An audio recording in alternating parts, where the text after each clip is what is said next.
Have you ever noticed how your body can react to something that isn't actually dangerous to you? Something like this. Maybe you're asking your boss for a raise. Maybe you're preparing to speak in front of a large group. Maybe you wanted to start a business, make a sales call, or introduce yourself to somebody you've never met before. What happens? Your heart starts beating faster. Your palms, they start to sweat. Your breathing changes. Your heart beats faster. Your brain immediately starts giving you multiple reasons why whatever it is you're going to do, why it's a bad idea. Has that ever happened to you? Of course it has. It's happened to all of us in different areas, in different situations. The problem is this. Most people assume that that is a sign that they should move, that they should not move forward, that they should quit. Well, allow me to offer you a different perspective. What? And just what if your fear isn't telling you to stop? What if it is simply telling your brain that it has recognized something that is unfamiliar to you? Here's something that changed the way that I thought about fear. I found out that my brain was never designed to make me successful. It was simply designed to keep us alive. See, back in prehistoric times, if our ancestors heard movement in the bushes, they didn't have time to analyze whether it was just the wind or whether they were going to become a predator's lunch meal.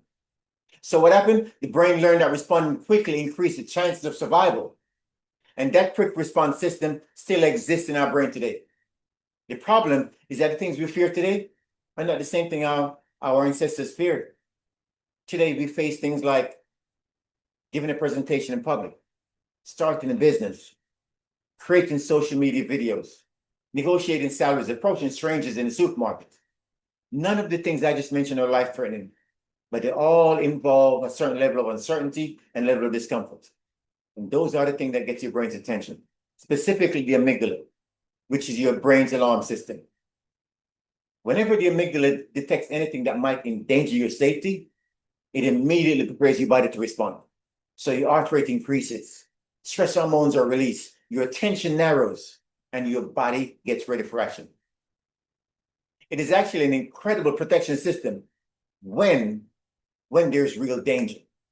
The problem is that same system can also activate when you're facing something that is simply unfamiliar to you. That doesn't mean your brain is broken. What it means is that your brain is actually doing what it evolved into do. And once I understood that, I stopped asking, how do I get rid of fear? Instead, I started asking a better question. Here's what I asked instead. What is my brain trying to protect me from?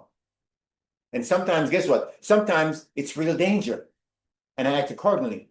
But most of the time, my brain is just trying to protect me from things like rejection, failure, looking foolish in front of people, being judged by people in social media that I don't even know.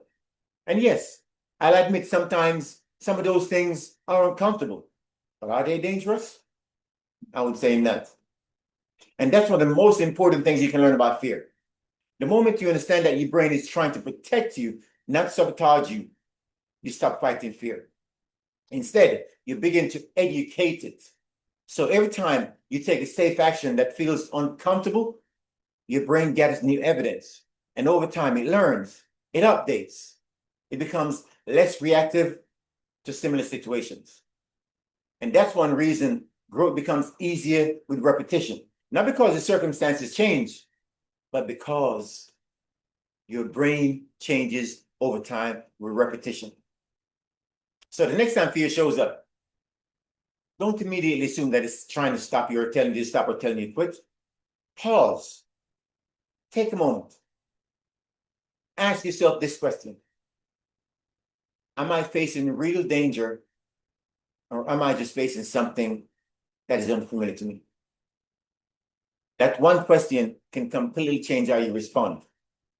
And remember this, your brain is designed to protect your survival, not maximize your potential. Your job is not to eliminate fear. Your job is to teach your brain the difference between danger and discomfort. I'll see you in the next video.